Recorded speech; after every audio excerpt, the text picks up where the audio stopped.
অত্যন্ত মজার একটা ডেজার্ট আজকে আপনাদের সঙ্গে শেয়ার করব, সেটা হচ্ছে কাপ কাস্টার্ড বা কাস্টার্ড কাপ।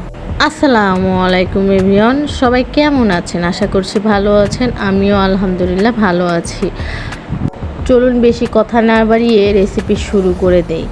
আমাদের যা যা উপকরণ লাগবে, আমি একটা লম্বা সেমাই নিয়েছি গুঁড়া দুধ, নিয়েছি ঘি আর কনডেন্স মিল্ক। প্যানে 2 টেবিল চামচ ঘি দিয়েছি। এরপর ঘিটা গলে গেলে দিয়ে দিব সেমাই। আমি সেমাইটা ঝুরি ঝুরি করে নিয়েছি। এরপর চুলা মিডিয়াম হিটে দিয়ে আস্তে আস্তে নেড়ে ছেড়ে দিতে হবে, নয়তো নিচে লেগে যাবে। এরপর দিয়ে দিব গুঁড়ো দুধ দিয়ে ভালোভাবে মিশিয়ে নিব। আমি 3 মিনিট ধরে ভেজে নিয়েছি। এরপর দিয়ে দিব কনডেন্স মিল্ক দেওয়া হয়ে গেলে ভালোভাবে নেড়ে ছেড়ে নিব।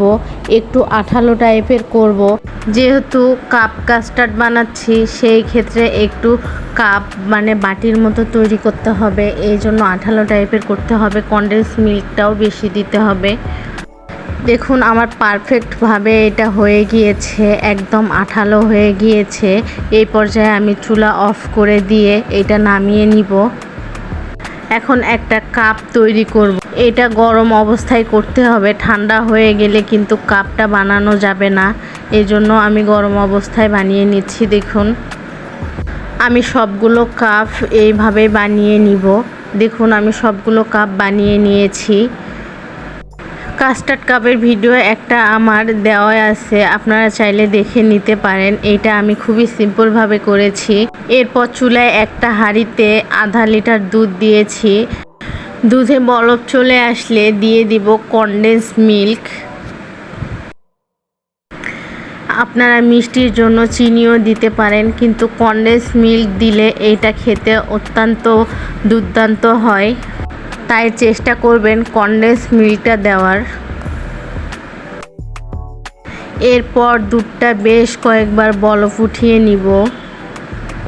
এখানে আমি দুধ নিয়েছি নর্মাল। এরপর দিয়ে দিব কাস্টার্ড পাউডার 2 চা চামচ দিয়ে ভালোভাবে ফেটিয়ে নিব দুধের সঙ্গে, যাতে কোনো রকম দানা না থাকে। দেখুন আমি খুব ভালোভাবে ফেটিয়ে নিয়েছি, কোনো রকম দানা নেই। এরপর দুধের সঙ্গে মিশিয়ে নিব। আমি এক হাতে দিচ্ছি আর এক হাতে নেড়ে চেড়ে নিচ্ছি, নয়তো নিচে দানা হয়ে যেতে পারে। আপনারা এক হাতে দিবেন আর এক হাতে নেড়ে চেড়ে নেবেন। কাজটা খুবই সাবধানে করবেন, নয়তো নিচে দানা দানা হয়ে যাবে।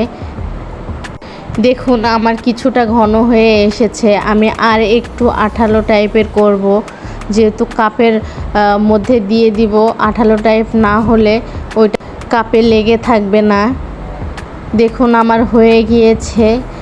এই পর্যায়ে আমি নামিয়ে নিব চুলা অফ করে দিয়ে, কারণ ঠান্ডা হওয়ার পর এটা আরও একটু জমে যাবে। ঠান্ডা হওয়ার জন্য আমি রেখে দিলাম, ঠান্ডা হওয়ার পরে জমে যাবে। ফিরে আসছি আধা ঘন্টা পর। দেখুন আধা ঘন্টা পর ফিরে আসলাম, আমার এটা কিন্তু জমে গিয়েছে। দেখুন কতটা জমে গিয়েছে। এরপর আমি ফ্রিজ থেকেও যে কাপটা করে রেখেছিলাম সেটাও বের করে নিয়েছি। এরপর কাপে অল্প করে দিয়ে দিব। এইভাবে সবগুলোতে আমি দিয়ে দিব। দেখুন কত সহজে কাস্টার্ড কাপ করে ফেললাম। আমি ডেকোরেশনের জন্য কাঠবাদাম উপরে ছোট ছোট কুচি করে দিয়ে দিয়েছি। আপনারা চাইলে যে যার পছন্দ মতো দিতে পারেন। খেতে কিন্তু ভীষণই মজার হয়েছে। আপনারা চাইলে এই রেসিপি ফলো করে বাসায় ট্রাই করতে পারেন, আর বাসায় ট্রাই করলে অবশ্যই আমাকে কমেন্ট করে জানাতে ভুলবেন না। আজকে এই পর্যন্ত, সবাই ভালো থাকবেন, সুস্থ থাকবেন। আল্লাহ হাফেজ।